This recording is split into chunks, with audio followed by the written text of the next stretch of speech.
ലോകമെമ്പാടുമുള്ള റെസ്ലിംഗ് ആരാധകരെ ഞെട്ടിച്ച് പ്രിയതാരം ജോൺ സീന WWE-യിൽ നിന്ന് വിരമിക്കൽ പ്രഖ്യാപിച്ചു. ടൊറന്റോയിൽ നടന്ന money in the bank live മത്സരത്തിനിടെ അപ്രതീക്ഷിതമായി റിംഗിലെത്തിയാണ് താരം വിരമിക്കൽ പ്രഖ്യാപനം നടത്തിയത്. Tonight, I officially announce my retirement from the WWE. 2025 ഡിസംബറോടെ മത്സരങ്ങൾ മതിയാക്കുമെന്നാണ് 47-കാരനായ ജോൺ സീന അറിയിച്ചത്. മൈ ടൈം ഈസ് നൗ എന്ന ഏറെ പ്രസിദ്ധമായ തന്റെ ഉദ്ധരണിയെ ഓർമ്മിപ്പിക്കുന്ന തരത്തിൽ the last time is now എന്ന ടീഷർട്ട് ധരിച്ചെത്തിയായിരുന്നു താരത്തിന്റെ പ്രഖ്യാപനം.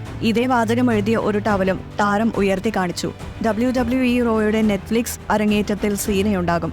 2025 റോയൽ റംബിൾ, എലിമിനേഷൻ ചേംബർ എന്നിവയ്ക്ക് ശേഷം നടക്കുന്ന റെസൽമാനിയ 41 ആയിരിക്കും ജോൺ സീനയുടെ WWE-ക്കൊപ്പമുള്ള അവസാനത്തെ ഇവന്റ്.